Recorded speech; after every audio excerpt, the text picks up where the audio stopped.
Hi Air Sign, Aquarius, Gemini, and Libra. Kumusta po kayo guys? Air Sign, remind ko lang na hindi po lahat sa inyo is makaka-resonate. Pag hindi kayo guys naka-resonate, ibigay natin sa iba. Ayan. So guys, sa mga nagtatanong ng private reading, iwan ko na lang po yung link sa atin pong description box. Okay. Air Sign, ano po ang kanilang daily gabay, spirit guide?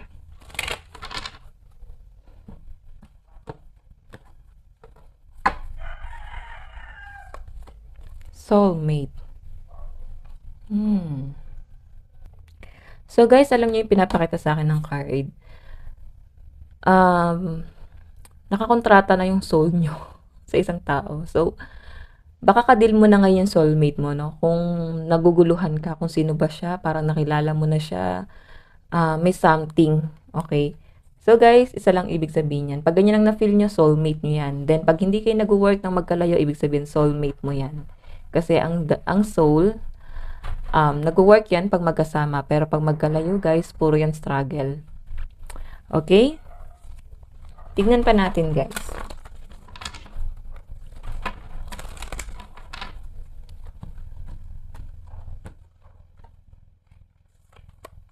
Healing heart, diba? Soulmate yung person na to, guys. Kaya hindi kayo nagiging maayos kasi nga, ito yung nafe-feel nyo, guys. Pag magkalayo kayo, wala siyang time, napaka-cold, parang hot and cold yung nangyayari. Okay, so yan, may plano. Kahapon, tugtugan yung dumaan, ngayon naman aeroplano dito sa amin. Okay, pasensya na guys sa ingay. Okay, so guys, ngayon sa relationship ng person mo, parang nagbibilangan nagbibilangan kung sino ba yung may kulang, sino ba nagkulang, sino ba nagkamali. Ganun yung pinaparamdam sa akin ng card nyo. So, sa relationship kasi guys, dapat hindi hinahanap yung kulang. Kung may kulang yung person mo, punan mo. Pero kung hindi niya guys na-appreciate, iwan mo. Ba't ka magtitiis sa taong hindi ka malang na-appreciate? Ay no, competition, enemy, clever, malicious, look over your shoulder, the other woman. Ibig sabihin, merong iba. Okay? Meron pang ibang nakatadhana sa inyo guys. Tumingin ka no, kasi marami pang tao sa paligid mo. Or pwedeng may iba siyang kinakahumalingan. Titignan natin mamaya guys.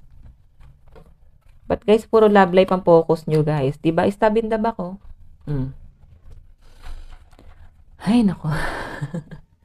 So, ang pinapakita sa akin guys, nag-overthink. Nag-overthink ka na yung person mo, pinagdaksilan ka, or parang bigla ka na lang ginos. Bigla na lang sila guys nagbago. So, ngayon, tinutulungan mo yung sarili mo paano makarecover. Okay? Nandun ka sa point na nag-move on ka na lang. Hindi mo na kailangan pang komprontahin tong taong to kasi alam mo na yung sagot. Separation, not today. Ayan o.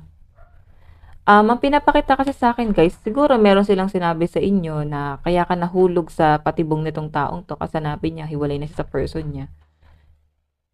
Pero sinabi niya, hindi. Or okay pa sila. Hindi ka na kinausap. Or hindi mo na lang kinausap. Okay? So, ngayon guys, nasasaktan kayo. Kung makita nyo, healing from heartbreak. Freedom from toxic relationship or addiction. Nakalagpas ka na dun eh. Kumbaga, nakarecover ka na, tapos nung may bagong dumating sa inyo guys, nasaktan ka ulit. Okay, so parang hanggang kailan?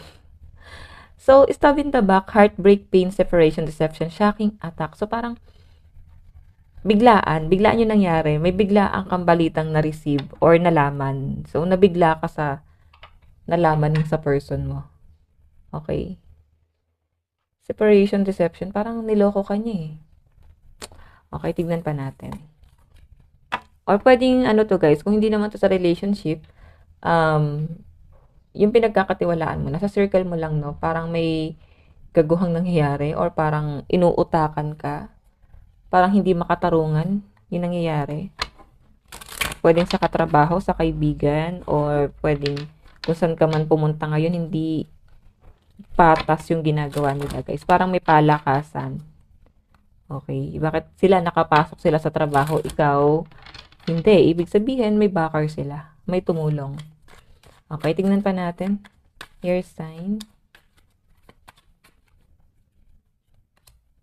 Third wheel. Nako, mukhang parang muntik ka pang na-involve sa third party. Magaling siya guys magmanipula. Napaikot ka, oh. Deception pa rin, oh. Magaling siyang magpanggap na inosente. Pero ngayon, nakikita mo na yung totoo. Okay, so tignan natin. Na-stress ka tuloy.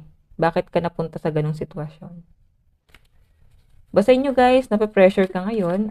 Madalas sumakit yung ulo mo. Nagkakaroon ka ng insomnia. Or hindi ka guys basta-basta nakakatulog kasi nga sa trabaho. Okay, sa trabaho. Iniisip-isip mo. Gift. So, air sign, meron ka daw marireceive na regalo or pwedeng regaluhan mo yung sarili mo. Regalo mo yan para sa sarili mo. Ayan. Kailangan mo maging kalmado. Ganun naman guys magalit si air sign. Sobrang kalmado. Marunong kayo guys mag-control ng emosyon. Okay? Tignan pa natin. Iba sa inyo guys, mukhang merong promotion sa trabaho. Na-promote ka nga pero tambak naman yung trabaho mo. So, dapat pinag-isipan mo kung kaya mo bang i-handle. Or pwedeng ito nga guys, may promotion pero iniisip mo kung kaya mo bang i-handle. Pero nakita ko dito, Airsign, mukhang maganda yung offer. Ayan, reservation. Makakabili ka pa ng sarili mong sasakyan. Iba sa inyo guys, baka nagpaplano kayong bumili ng sasakyan. Ayan. Nakabili na nga kayo, kaya kailangan guys magpaka-hardworking kayo kasi nga, nakakontrata ka na dito sa bayarin. Or pwede meron kayo guys iniisip na bayaring sasakyan. Compromise. Nako, mukhang sa love life mo talaga may gulo. Naguguluhan yung person mo. Yan siguro guys yung sinabi niya sa inyo. Or pwede ikaw naguguluhan ka dito, air sign. Parang paano ko to ayusin? Paano ko ayusin yung gulo? Hindi ko na alam. So, ganun. Or pwede yung person mo yan guys, no? Inaaway na siya ng third party or ng wife or ng husband. Then, pwede ikaw yung third party, inaaway mo pa. So, kawawa naman yung person, guys. Siya naman na may gusto niyan eh. Ba't siya pumasok sa sitwasyon na dalawa kayo? Diba? Tignan pa natin air sign.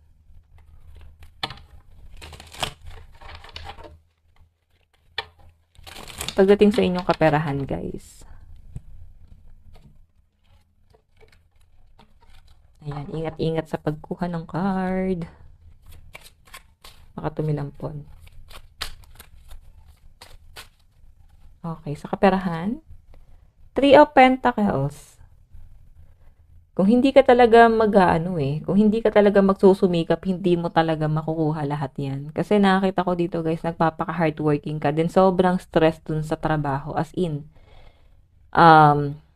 hindi lang guys sa trabaho parang may nire-repair ka eh. Kundi pati utak ng mga katrabaho mo, nire-repair mo na rin. Mahirap sila guys pakisamahan. Okay? Titignan pa natin.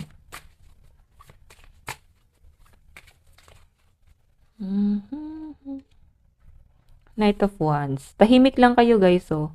Kumbaga, sabi ko nga sa inyo guys, may mga nagpapagalit sa inyo pero tahimik ka lang dito kasi kaya mo kontrolin yung emosyon mo. Okay? Titingnan pa natin. Pagdating sa kaperahan mo, meron ka sigurong nakakaaway dito kasi merong may umutang sa inyo. Or pwedeng meron kang inaantay na pera. Sige, tingnan pa natin guys sa kaperahan mo. King of Pentacles. Ayan. Guys, marireceive mo rin yan. Mabagal lang talaga yung process. Baka nag-loan ka or pwedeng yun nga, may nangutang sa inyo. Ibibigay din naman agad. Okay. Alam mo yung feeling na umutang sila sa inyo, pero makikita nyo sa social media, parang sila guys.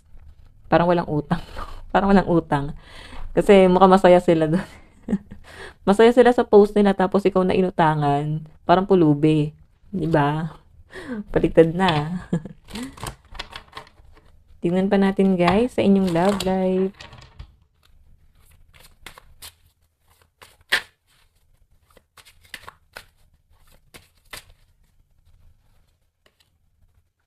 Six of Wands. Marami guys nag-a-admire sa inyo eh. Marami nagkakagusto sa inyo.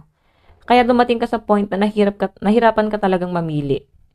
Or pwedeng, ang naging kadil mo talaga is babaero, lalakero, marami nag-a-admire sa kanila, guys. So, hindi siya, guys, magse-settle for less.